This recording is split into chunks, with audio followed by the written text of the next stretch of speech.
Hello दोस्तों, तो अभी हूँ मैं समदू में। यहाँ से किन्नौर की बाउंड्री ख़त्म हो जाती है और स्पीति की बाउंड्री शुरू हो जाती है और यहीं पे है लेप्चा ला। समदू से 17 किलोमीटर दूर जो है लेप्चा ला है और यहाँ से तिब्बत के गांव जो अब चाइना के अंडर है वो दिखता है। और अभी हम आपको ले चलते हैं लेप्चा ला की ओर और जाते जाते बहुत ही सुंदर नज़ारा आप देख सकते हैं। और आप देख सकते हैं कि यहाँ से कितना खूबसूरत दिख रहा है। और हम लोग गए और बीच में हम रुके, इधर उधर पहाड़ियों को निहारा और फिर एक दूसरे के साथ में बातचीत करी और बातचीत करते करते पहुँचे हम लेप्चा ला में। और वहाँ की बहुत सी इंटरेस्टिंग बातें हैं, वो हम अभी आपको बताएंगे। और अभी तो मैं शुरुआत करूँगी। नमस्ते एंड जूली आप सभी को खमजा ही ना, इसका मतलब है कि आप लोग कैसे हैं। तो दोस्तों मैं स्पीति में आई हूँ, तो यहाँ पे आके जो है कि ये बोली में बात करना तो बनता ही है। हमारी बोली में अगर कहेंगे तो क्या तो दुनिया ठीक तो दुनिया। तो दोस्तों आज मैं आई हूँ लेप्चा ला में। यहाँ पे दरअसल क्या है कि यहाँ से चाइना की जो यहाँ से हमारा बॉर्डर जो है यहाँ से डिवाइड हो जाता है, यहाँ से आगे चाइना है और चाइना के बहुत से गांव यहाँ पे आपको दिखते हैं। और हम लोग आए हैं यहाँ स्पेशली घूमने। और यहाँ की एक बात बताऊं कि 2010 के बाद जो है कि यहाँ पे आम लोगों का आना जाना जो है वो बिल्कुल ही रिस्ट्रिक्टेड था, वो बंद था। वो लोग यहाँ पे नहीं आ सकते थे, जो भी सिविलियंस है, टूरिस्ट है, जो भी है, वो लोग नहीं आ सकते थे। पर अभी 1 महीना पहले से जो है कि यहाँ पे शुरू कर दिया है, यहाँ पे आम लोग सभी आ सकते हैं। और जैसे मुझे ये खबर मिली तो मुझे लगा कि मैं क्यों पीछे रहूं, तो इसलिए मैं भी आ गई हूँ यहाँ पे घूमने और आप लोगों को भी दिखाऊंगी कि यहाँ पे क्या क्या स्पेशल है। और जो लोग भी मेरी तरह घूमने में इंटरेस्ट रखते हैं तो वो लोग यहाँ आइएगा जरूर। और अभी चलते हैं आगे। जैसे ही हम लेप्चा ला में पहुंचे, हमें बाहर एक बोर्ड दिखा, आई लव इंडियन आर्मी, और हमारे भारत की शान, हमारा तिरंगा झंडा भी लहराता हुआ दिखा। और बातचीत से पता चला कि ये नरेंद्र मोदी जी द्वारा लगवाया गया है। उन्होंने कहा कि हमारे बॉर्डर पे बहुत बड़ा सा एक झंडा लहराता हुआ अच्छा लगेगा। और मोदी जी 2 बार यहाँ पे आ चुके हैं। और जैसे ही हम यहाँ पे पहुँचे तो यहाँ पे एक व्यू पॉइंट है जहाँ से आप ये चाइना के घर जो पहले तिब्बत में था अब ये चाइना के अंडर है, हम यहाँ से ही इन घरों को देख पा रहे थे। और हाँ, दूरबीन की मदद से हम इनको और भी ज़्यादा क्लियर देख पा रहे थे। एग्जैक्टली अगर आपको मैं बात बताऊं कि मैंने पूछा कि बाउंड्री कहाँ है, तो ये दिखाया कि इससे लेफ़्ट की ओर को जो है, यहाँ से लेफ़्ट की ओर इंडिया है और यहाँ से राइट की ओर चाइना की बाउंड्री है। मुझे लगा कि प्रॉपरली फेंसिंग वगैरह करी होगी यहाँ पे, तो उससे जो है कि बाउंड्री क्लियर हो जाएगी, बट ऐसा नहीं था। ये मैप में ही किया हुआ है, जो भी डिवाइड किया हुआ है। और ये आप मेरे कैमरे के माध्यम से देख पा रहे हैं चाइना।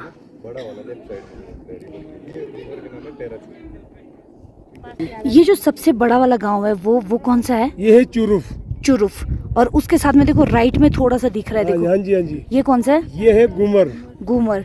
और एक जो यहाँ पे दिख रहा है, ये है देखो, शतूत। पेड़ों के बीच में जो दिख रहा है। हाँ जी, शतूत। ये 3 ही गांव। एक है। और छोटा सा देखो बड़े गांव के साथ ये में। इसी का चुरुफ का थोड़ा पार्ट है इसमें। अच्छा। चुरुफ ब्रिज का। बाकी ये जो नदी आपको दिख रही है, हाँ जी, ये इंडिया से निकल रही है और इंडिया में आके लपचा में मिल रही है। हाँ ये जी। नीचे लपचा बैंड है, अच्छा। वहाँ पे आके मिल रही है। हाँ जी। ये इंडिया के प्रांगला ग्लेशियर से निकलती है। हाँ जी। और चाइना होते हुए दोबारा लपचा पास के अंदर इंडिया में इन हो जाती है। हिल है, क्या कहा आपने? पालंग पलिंग। पालंग पलिंग। हमारे आर्मी वालों की तरफ से यहाँ पे एक छोटा सा रूम सा बना हुआ है और आप यहाँ पे आके जो है कि चाइना का ये गांव देख सकते हैं। और अभी हमने जो है दूरबीन के माध्यम से जो है कि वहाँ का गांव देखा और लोग अच्छे से खेतीबाड़ी कर रहे थे। और यहाँ पे भी ऐसे ही है कि यहाँ के लोग जो है कि कुछ कुछ जो हर्ब्स हैं, हर्ब्स को कलेक्ट करने के लिए आते हैं। यहाँ पे जो इनकी बाउंड्री है, बाउंड्री पे आते हैं ये लोग, जो भी कुछ कुछ जड़ी बूटियाँ हैं वो इकट्ठी करते हैं, खेतीबाड़ी करते हैं। और जितना मैं यहाँ से देख पाई हूँ, मैं उसके अकॉर्डिंग आपको बता रही हूँ। और यहाँ से देखने से तो बहुत ज़्यादा सुंदर लग रहा है एकदम। चाइना की बाउंड्री जो है, यहाँ से चाइना का जो है वो बहुत सुंदर लग रहा है। आप लोग पक्का आइएगा। दोस्तों एक बात तो मैं आपको बताना ही भूल गई कि हम लोग जब वहाँ पहुँचे तो इतनी तेज़ हवा चल रही थी कि मैं बता नहीं सकती। मैं तो ये अम्ब्रेला लेके चली हुई थी क्योंकि काफ़ी तीखी तीखी सी धूप थी जो एकदम से ऐसे स्ट्राइक कर रही थी। तो इसलिए मैंने सोचा धूप से बचने के लिए जो मैं छाता लेके जाऊँ। और वहाँ पे इतनी तेज़ हवा थी कि अचानक से छाता जो है उल्टा हो गया। और मैं सैल्यूट करना चाहूँगी इंडियन आर्मी को कि वो कैसे कैसे वहाँ पे रह रही हैं, क्योंकि वहाँ पे जीना बहुत ही मुश्किल है। ऐसे में ठीक है कि हम लोग थोड़ी देर के लिए घूमने चले गए, पर 24 आवर्स के लिए वहाँ पे बैठना बहुत ही मुश्किल है। वहाँ पे एक आर्मी वाले मिले थे हमको, मैंने जैसे उनको देखा कि यहाँ से उनके गाल फटे हुए थे, लिप्स फटे हुए थे, एकदम स्किन ऐसी ड्राई सी हो गई थी। तो आप अंदाज़ा लगा सकते हैं कि हमारे इंडियन आर्मी वाले कैसे बॉर्डर पे जीते हैं। हम लोग एकदम सेफली चले हुए हैं, उन लोगों की वजह से हम लोग सेफ हैं। और हम लोगों को ऑलवेज जो है कि उनको रिस्पेक्ट देनी चाहिए। ऐसा नहीं सोचना चाहिए कि फ़ौजियों का काम है ये। पर दोस्तों मुझे लगता है कि अगर आर्मी वाले बाउंड्री पे बैठ के रात दिन जुटा के, रात दिन लगा के बैठे हुए हैं वहाँ पे, तो वो हमारी रक्षा के लिए। Thanks to Indian army. ये हमारे फ़ौजी साथियों के फैमिली वाले हैं और हम इनसे रिक्वेस्ट कर रहे हैं कि अब हमारे चैनल को सब्सक्राइब ज़रूर करना है। और आप लोग मंडी से हो ना? मंडी में कहाँ से? आप हमीरपुर से। आप भी हमीरपुर से। मंडी वाले क्यों शर्मा गए? शर्मा नहीं करनी, एडी शर्मा नहीं करनी। हाँ ठीक है जी, आप लोगों ने चैनल को सब्सक्राइब ज़रूर करना है, ठीक है? ओके जी, थैंक यू। ओके। लास्ट से फ्री होके हम गए कौरिक गांव, और कौरिक गांव की एक कहानी है, वो अभी मैं फिर से बोलना शुरू। हेलो दोस्तों, तो अभी मैं आई हूँ कौरिक गांव में, और कौरिक गांव की एक बहुत ही दुखदाई एक हिस्ट्री है। अगर कौरिक गांव के बारे में मैं बताऊं तो ये समदू से थोड़ा सा आगे लेप्चा ला जो है उस तरफ को जाते हुए लेप्चा ला से 4 किलोमीटर पीछे है। और कौरिक गांव की बात बताऊं कि यहाँ पे पहले एक हंसता खेलता एक गांव हुआ करता था, और जब 1962 में इंडिया और चाइना का युद्ध हुआ, वो सीमा को लेकर जो विवाद हुआ था, उसके बाद से लेकर यहाँ के लोगों को यहाँ से शिफ्ट कर दिया हुरलिंग गांव में।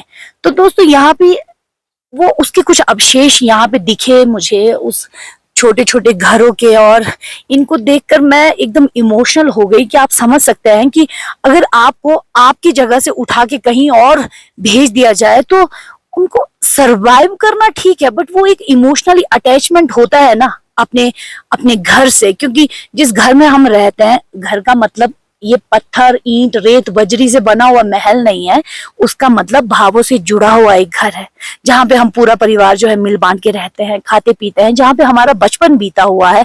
और वहां पे हम लोगों ने अपना जीवन यापन के जो भी सोर्स थे, यहाँ खेती बाड़ी जो भी हर चीज जो है वो शिफ्ट करवा के अगर आपको कहीं और भेज दिया जाए, तो मुझे लगता है कि ये काफी दुखदाई होगा, काफी इमोशनल सीन वो रहा होगा। और इस समय जब मैं यहाँ पे आई हूँ तो मैंने एकदम वो फील कर लिया कि वो बेचारे जब यहाँ से गए होंगे किसी दूसरी जगह पे, वो सेटल्ड होने की कोशिश कर रहे होंगे, तो वो जीरो से जब स्टार्ट कर रहे हैं तो कितने समय तक वो इसी भाव में रहे होंगे कि भाई अगर हम अपने कौरिक गांव में होते तो ऐसा होता वैसा होता। तो अभी मैंने जो यहाँ पे देखा, बिल्कुल हमारे ट्राइबल एरियाज के जो घर होते हैं वो वातानुकूलित होते हैं, मिट्टी के घर बने हुए हैं, और यहाँ की दीवारें तक जो हैं कि एकदम काली काली सी हैं, जो हम चूल्हा जलाते हैं। तो दोस्तों मुझे क्या लगता है कि कभी भी जो है युद्ध का फायदा नहीं हुआ है, उसके नुकसान ही हुए हैं। ये बड़े लेवल की बात है। अगर मैं छोटे लेवल की भी बात करूं कि कभी आप पड़ोसी से झगड़ते हैं, कभी आप अपने खानदान वालों से झगड़ते हैं, या कभी आप अपनी फैमिली में ही झगड़ा करते हैं, तो उसका भी कोई फायदा नहीं है। देखो, छोटी चीजें हमेशा बड़ी चीजों से जुड़ी हुई होती हैं, और बड़ी चीजें हमेशा छोटी चीजों से जुड़ी होती है। हमेशा हम बड़े लेवल पे सोचें कि भारत पाक का युद्ध हुआ, भारत चाइना का युद्ध हुआ, ऐसा नहीं है। आप लोग अपने घरों में भी देखें कि आप लोग अगर घर में झगड़ा करते हैं अपने मम्मी पापा से, या भाई भाई से, भाई भाभी से, उन झगड़ों का कोई भी फायदा नहीं होता, उसके हमेशा नुकसान ही होते हैं। क्योंकि देखो, संघे शक्ति कलयुगे, कलयुग में जो है संघ में ही शक्ति है। इसलिए मैं इसको जोड़ रही हूँ। मेरा मकसद ये नहीं है कि हमको वीडियो बना के जो हाईलाइट होना है, क्योंकि कुछ लोगों ने कमेंट्स भी किए हैं कि ठीक है जी, ये लोग तो वीडियो बना के सिर्फ हाईलाइट होना चाहते हैं। ऐसा नहीं है। वीडियो के माध्यम से हम कुछ ना कुछ शिक्षा जो है कि वो देना चाहते हैं। शिक्षा का मतलब ये नहीं है कि हम आपको एजुकेट कर रहे हैं या हम आपको कुछ गाइड कर रहे हैं, बट देखो, हर इंसान का अपना अपना भाव है। अगर आप लोग मेरी बात से सहमत हैं तो आप उसको एक्सेप्ट कर सकते हैं, अगर डिसएग्री हैं तो आप लोग ने कुछ भी नहीं कर सकते, यही कहोगे कि ये लोग तो बकवास करते रहते हैं। बट जो मैंने यहाँ पे आके महसूस किया, तो वो मैंने आप लोगों से साझा किया। उस पुराने समय में इंदिरा गांधी जी का दौर था और मैंने जितना सुना उससे मुझे पता चला कि इंदिरा गांधी जी ने यहाँ के लोगों को ऑफ़र किया कि वो चंडीगढ़ में शिफ्ट हो जाए। बट क्या किया कि यहाँ के जो लोग थे, कौरिक के जो लोग थे, उनमें से एक दो लोग जो है कि वो हुरलिंग में रह रहे थे, तो उन्होंने जो है कि चंडीगढ़ जाने से मना कर दिया और उन्होंने कहा कि हम हुरलिंग में जाके बस जाएंगे। तो हुरलिंग को आज भी छोटा चंडीगढ़ कहा जाता है। ये है वो टूटे फूटे से मकान जो एक समय में शायद बहुत अच्छे रहे होंगे और बहुत सी लोगों की यादें इन घरों से जुड़ी हुई है।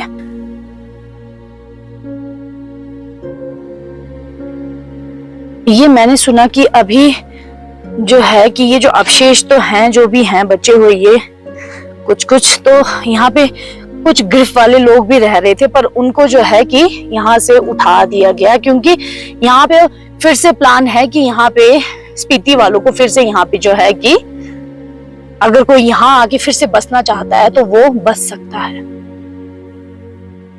सभी को पता है कि लाहौल स्पीति की नॉर्थ एक ट्राइबल डिस्ट्रिक्ट है और हमारे इधर बहुत ज्यादा ठंड होती है और हमारे यहाँ वातानुकूलित जो है कि इस तरह के घर बनाए जाते हैं ताकि यहाँ सर्दियों में गर्म हो और गर्मियों में ठंडक महसूस हो आपको।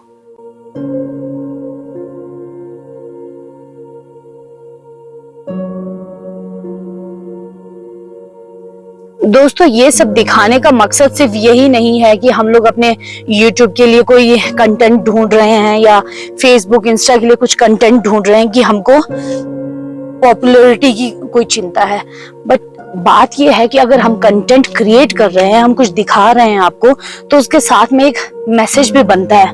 तो इसलिए हमेशा युद्ध को जो है कि हम लोग मना करते हैं कि नहीं, हम एग्री नहीं है। तो मुझे लगता है कि आम लोगों को भी एकजुट होके जो है इस चीज का विरोध करना चाहिए कि नहीं, हम युद्ध के पक्ष में नहीं हैं। ये बिल्कुल उजड़े हुए घर, इनको देख के आप लोग क्या महसूस कर पा रहे हैं मुझे नहीं पता, पर मैं जितना महसूस कर पा रही हूँ उससे मैंने यही कंक्लूजन निकाला कि देखो, ये जो स्थानांतरण है, मैं इसके पक्ष में नहीं हूँ क्योंकि अभी मैं इसको रिलेट कहीं और करूंगी। लाहौल में एक और मैंने वीडियो बनानी है, उसको मैं रिलेट कहीं और करूंगी। आप लोग जो मेरे रेगुलर दर्शक हैं, जो मुझे कंटिन्यूस देखते हैं, मुझे सुनते हैं, उम्मीद करती हूँ कि आप लोग जो है कि ध्यान से मेरी बात सुने क्योंकि इसमें बहुत गहराई से बहुत सी बात बोली है।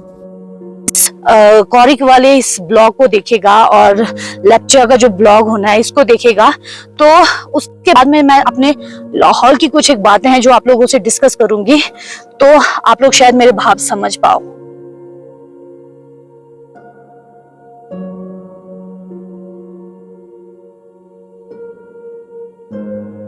अपने ब्लॉग के माध्यम से खुशखबरी देने के लिए मैं काफ़ी उत्सुक हूँ, काफ़ी एक्साइटेड हूँ कि मैं आपको बताना चाहती हूँ कि स्पीति मैराथन शुरू होने वाला है 22 से 24 अगस्त के बीच में। लोकल लोगों के लिए इसकी रजिस्ट्रेशन बिल्कुल फ्री है और जो आउटसाइडर्स हैं वो इसकी जानकारी लेने के लिए www.spitimarathon.com में जाकर चेक करें। ये इंटरनेशनल लेवल का मैराथन है और इसमें आप लोग पार्टिसिपेट कर सकते हैं। इसमें जो चैलेंज रहेगा वो है 10 किलोमीटर, 21 किलोमीटर, 42.195 किलोमीटर और 77 किलोमीटर। हाँ, इसमें कुछ प्राइस भी हैं, वो आप लोग प्लीज़ साइट पे जाके चेक कर लें। और इसके अभी स्टार्टिंग पॉइंट जो भी है और बीच के जो भी पॉइंट्स है वो मैं अभी आपको वीडियो में दिखाती हूँ। ये है वो पॉइंट, तंगरोर द्वार। यहाँ से जो है कि मैराथन शुरू हो जाएगी आपकी 10 किलोमीटर वाली। और 10 किलोमीटर का मतलब है 5 किलोमीटर आप वहाँ को जाएंगे और 5 किलोमीटर आप वापिस आएंगे। तो ये है वो पॉइंट जहाँ से आप लेप्चा ला की ओर जाते हैं, उसी रोड में जो है ये पॉइंट्स बने हुए हैं। जैसे इसमें 10 के लिखा हुआ है, यही है। यहाँ से आप वापस जाएंगे तो आपके 10 किलोमीटर पूरे हो जाएंगे। और ये यू टर्न है, यूटी है। ऐसे ही पूरे रोड में जो है कि ऐसे ही निशान जो हैं कि बनाए हुए हैं। सब जगह घूम फिर के आए और उसके बाद में किया हमने टेस्टी सा लंच और ये है मेरे साथी गण और उसके बाद में हम चले किसी के पास। ये हैं वो जिनके साथ में हम काजा से लिफ्ट लेके आए थे यहाँ समदू तक। Thank you. सबसे पहले तो हम लोग ऐसे में आपको थैंक यू बोल नहीं पाए, कैमरे के सामने हम थैंक यू बोलने में ज़्यादा विश्वास करते हैं। आप अपना गुड नेम बताएंगे? मेरा नाम सुमन है। सुमन है। आप कहाँ से हैं? मैं किब्बर से हूँ। किब्बर स्पीति से है ना। तो ये भी हमारे साथ में घूमने आए थे और ये 2 और भी हैं यहाँ पे यूट्यूबर। और हाँ देखो तो अभी हम इनके साथ में बैठे हुए थे। इनका यहाँ पे एक रूम है, वहाँ पे बैठे हुए थे। बस अभी चाय पानी पीते हैं ज़रा, फिर जाने की तैयारी कर रहे हैं। अभी मैं वापस चल पड़ी हूँ समदू की ओर जहाँ पे बस आएगी। समदू तक हमको पहुँचाने आए थे हमारे कुछ साथीगण और वहाँ से जाना था मुझे वापस काजा।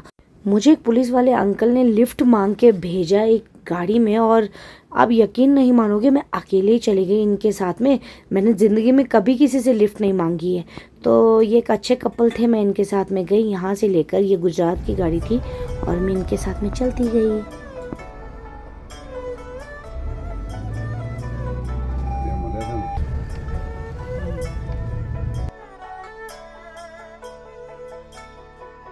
एग्जैक्टली जो है कि वहाँ समदू से इनकी लिफ्ट लेके आई तो ये लोग यहाँ आ रहे थे युगोम्पा। तो मैंने सोचा कि मैं भी मौके का फ़ायदा उठा दूँ और अभी इनको कहा कि आप पार्क कर लो, तब तक जो है कि मैं यहाँ पे वीडियो बना दूँगी।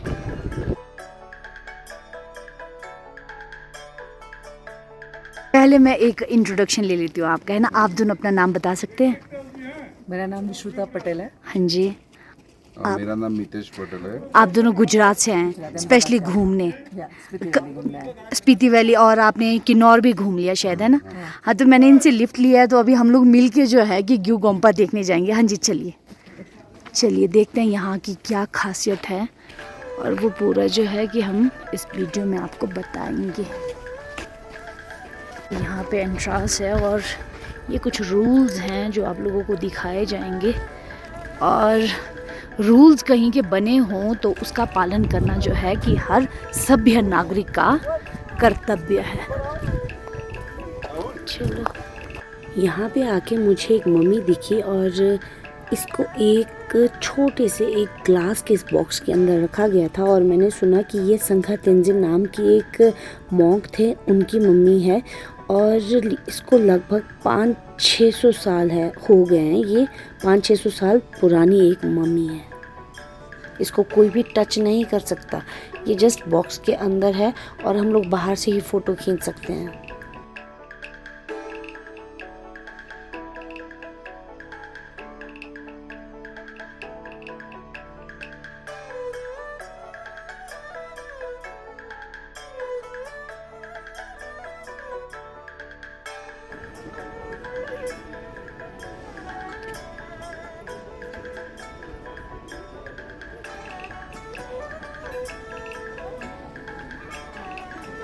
ग्यू गोम्पा से बिल्कुल सामने का नज़ारा कुछ इस तरीके से दिखता है।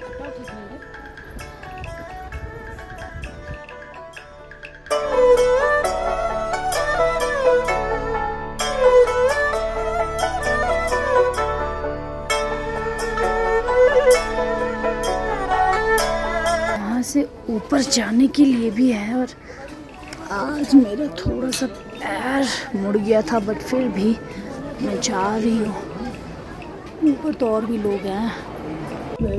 काफ़ी ऊपर चढ़ने के बाद जो है कि पता चला यहाँ पे जो है कि ये तो बिल्कुल बंद है। तो चलो हाइट में आके जो है कि वो नीचे का नज़ारा मैं आपको दिखा दूँ।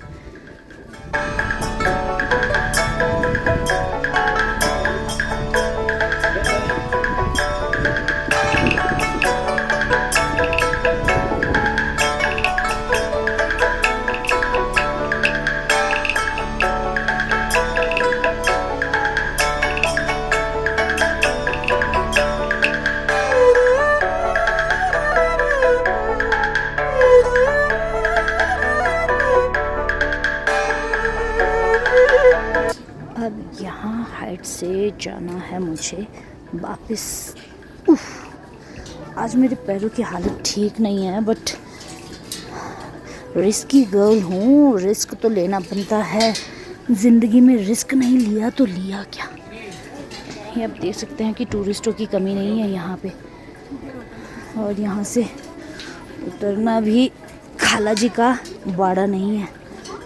देखो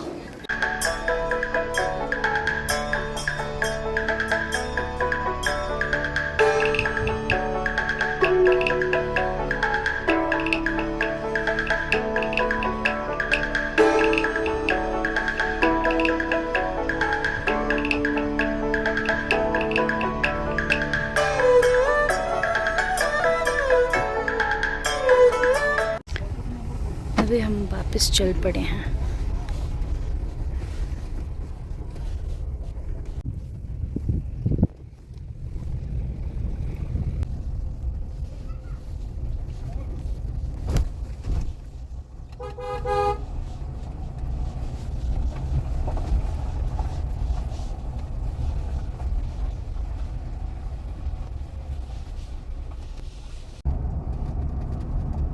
दोस्तों ये है वो हुरलिंग गांव जो मैंने आपको बताया था कि कौरिक से जो है कि सभी शिफ्ट होके जो हुरलिंग गांव में बस गए। और इन्होंने देखो यहाँ पे कितने अच्छे घर बना दिए और बगीचा बगीचा सारा कुछ जो है कि यहाँ पे हो चुका है।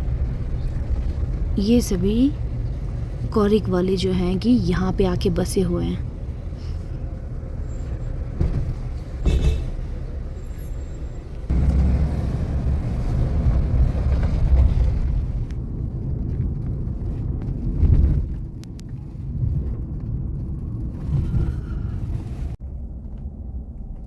Thank you so much. ख्याल रखना अपना तबीयत का, ठीक है जी।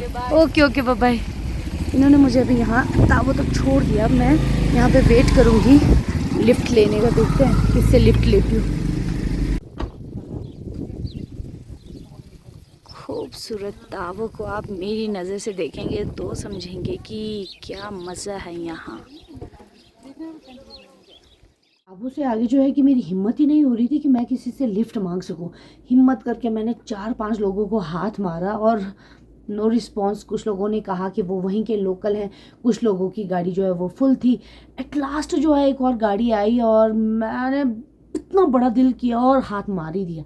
तो जैसे मैं उनकी गाड़ी में बैठी तो वो वहीं के लोकल थे। मैंने पूछा कि आपने कहाँ तक जाना है। उन्होंने वहाँ से कुछ किलोमीटर की दूरी तक जाना था। उन्होंने माने गांव में जाना था। तो मैंने कहा कि प्लीज़ मुझे माने तक लिफ्ट दे दो। हो सकता है कि वो मेरे ये ब्लॉग देख रहे हो, क्योंकि मैंने उनको बता दिया था कि भाई मेरे चैनल का नाम ये है और आपने जो है कि मुझे सब्सक्राइब ज़रूर करना है।